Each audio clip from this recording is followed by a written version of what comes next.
path leading to the outer space of the mind. Part 1. Dhamma that transcends the world.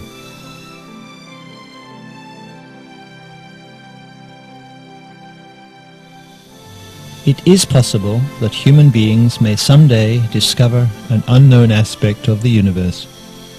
But who will discover that which transcends the universe? The world as we know it is a part of the universe. But Dhamma is a natural principle that transcends both world and universe. Dhamma has always existed with the world. It cannot be separated from it.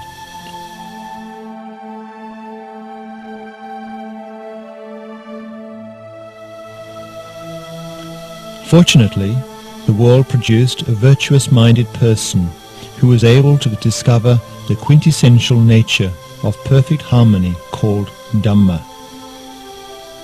The pathway leading to Dhamma's essential nature has three main aspects: abstention from unwholesome action, cultivation of wholesome action, and purification of the mind. People must cultivate their minds in order to walk the path that leads to Dhamma. Three factors are necessary for this: generosity, moral virtue, and meditation. These three practices lay a foundation that allows living beings to cleanse and refine minds defiled by greed, hatred, and delusion.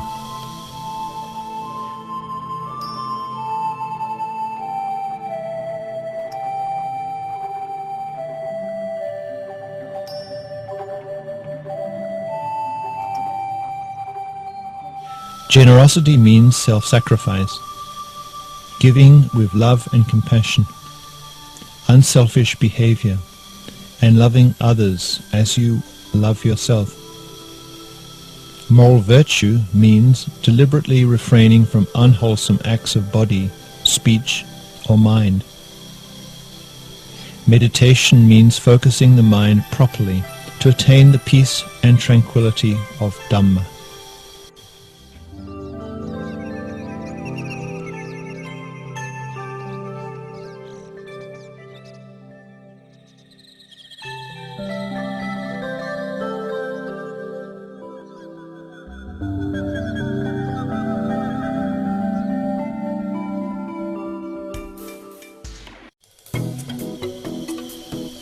Luangta Mahã Bua's biography. Venerable Luangta Mahã Bua was born on August 12, 1913, in the Lahiti family of rice farmers living at Bantat village in Udon Thani province, located in the arid and impoverished region of northeast Thailand. He was the second of 16 children. Luangta was an earnest and sincere person who always kept his word. As a gesture of gratitude to his parents, he ordained as a Buddhist monk at the age of 21. The ordination ceremony took place at Wat Yotanamit in Udon Thani province on May the 12th, 1934, when he was given the Pali name Jnanasampanno. From the beginning, Luangta felt a deep appreciation for Dhamma. As well as diligently practicing meditation, he also formally studied the Buddha's teaching until he successfully passed the third level of Pali studies. After that, he turned his attention solely to practicing meditation. At that time, Luangpul Man had become famous as a meditation master of the highest caliber, so he entrusted himself to Luangpul Man's tutelage. He strictly followed Luangpul Man's teaching that Dhamma and Nibbana are both true. Although the world constantly changes, Nibbana never changes. By virtue of his earnest determination to succeed, Luangta put his life on the line for the sake of Dhamma, and never retreated, no matter how difficult the struggle became. In the end, his mind succeeded in settling the conflict between the Dhamma and the mental defilements, in such a way that no doubts remained in his mind. After that, he started spreading the Buddha's teaching by emphasizing the importance of meditative development. He has kindly been giving assistance to people in the world since 1956.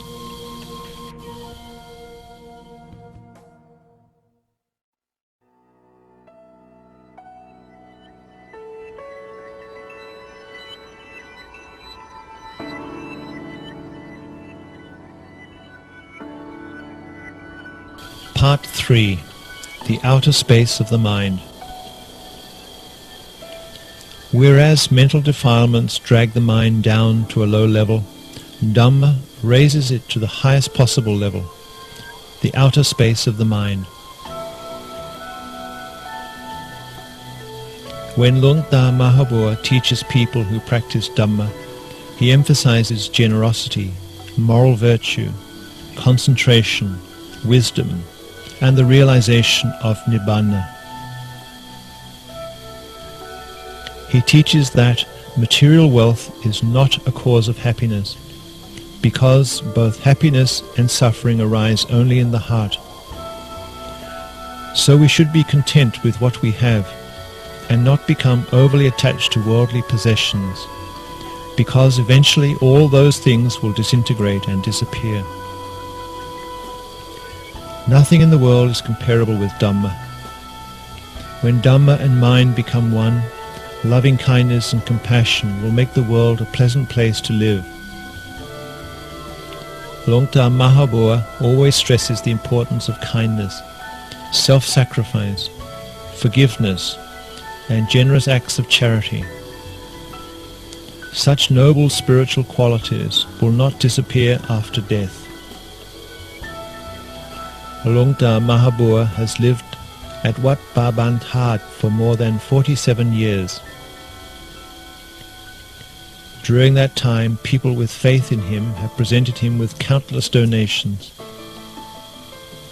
Luangta subsequently used these donations to finance projects that benefit the general public, such as hospital buildings and equipment, school buildings, and support for various welfare organizations. He has said that he considers money donated to the monastery to be money for the world's benefit, not for this monastery's use. It is unnecessary to construct more buildings in the monastery, as the existing accommodation are quite sufficient. He would much rather see the monks practice walking in meditation until the walking paths are worn down. Only in that way will Dhamma truly prosper.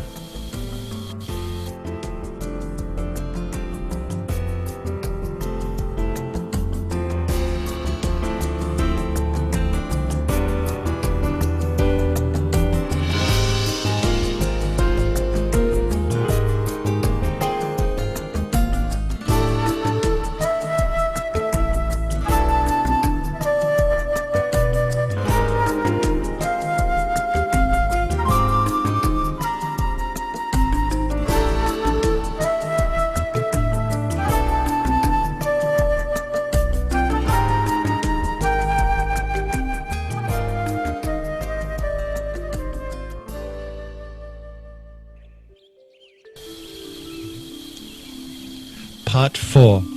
Luangta Mahã Bua's support for the world. Wat Babanthad has remained basically in its original condition since its establishment in 1956. Without electricity, life in the monastery is quite simple. The enormous amount of donations that Luangta Mahã Bua received during that period has been redistributed to support public welfare projects.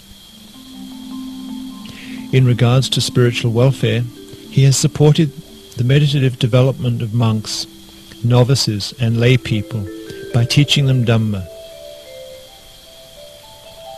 Since 1971, he has made Dhamma books and audio tapes available for free distribution. All of his efforts have done an invaluable service to society as a whole. As he himself stated recently,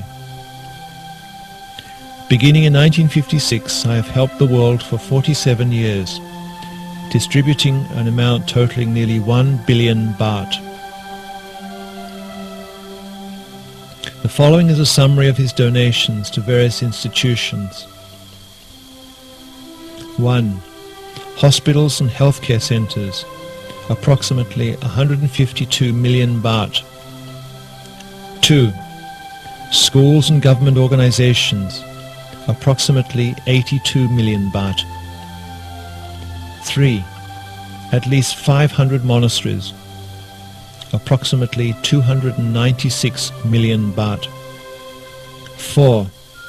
Child care centres, handicapped children's centres, and centres for the poor and needy, approximately 30 million baht. 5. Animal care centres, approximately 20 million baht. 6.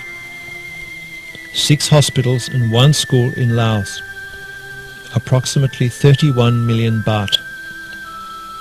The total amount is 600 million baht, although the many more donations have gone unrecorded. Luangta has stated that as long as he remains alive, he must continue to assist the world, so as to set a good example for others to follow, and show them the true value of love and compassion.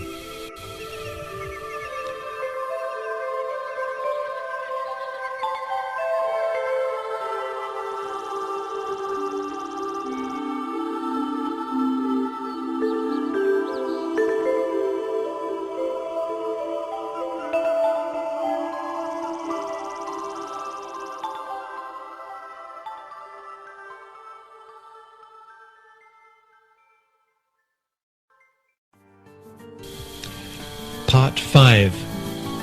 Luangta Mahã Bua's assistance to the Thai nation.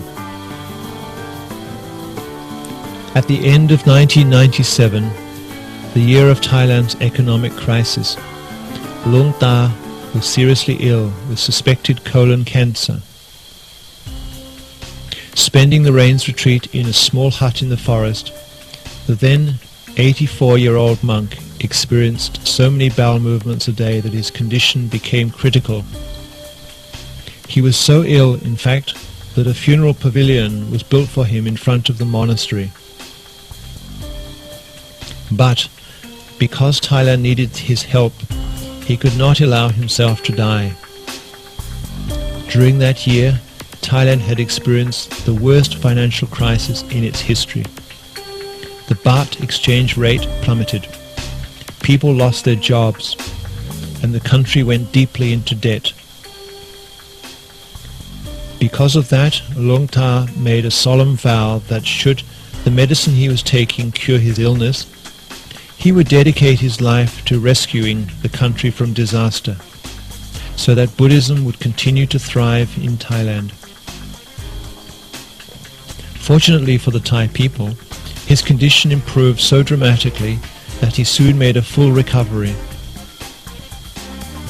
As soon as Luangta regained his strength, he announced publicly that he would lead a fundraising ceremony on April the 12th, 1998, to help relieve the economic situation. At the age of 85, he started a nationwide fundraising campaign. He then began traveling the country teaching Dhamma and collecting donations of gold and US dollars to boost the dwindling reserves in the national treasury. That same year, Luangta was injured in a road accident. But even that setback did not deter him. He calmly told his supporters that, even though incapacitated, he was still worried more about the nation than he was about himself. He felt that it was a monk's duty to help the nation and the world in accordance with the Buddha's teaching. Maha Karaniko Natto Hitaya Sabaphanina. He announced that, "I help the country primarily for the spiritual benefit of the Thai people. That is my main goal. I intend to go everywhere in the country, no matter how far I must travel, or how difficult the journey may be." Speaking in conventional terms, you might say that I am like a poor beggar asking the people for alms. But in terms of Dhamma, I am exercising the power of love and compassion to support the Thai people. Everything Luangta does reminds us to follow his virtuous example and be proud to join him in paying gratitude to the nation, to the religion, and to our beloved King. Now we know what Luangta is doing, why he is doing it, and why he must work so hard. The answer is clear after listening to his teaching. As of October the 19th, 2007, the total balance of gold and US dollars that the Thai people have offered to Luangta as an investment in the country's economic stability is as follows. Gold, 11,585 kilograms. US dollars, $10,214,600.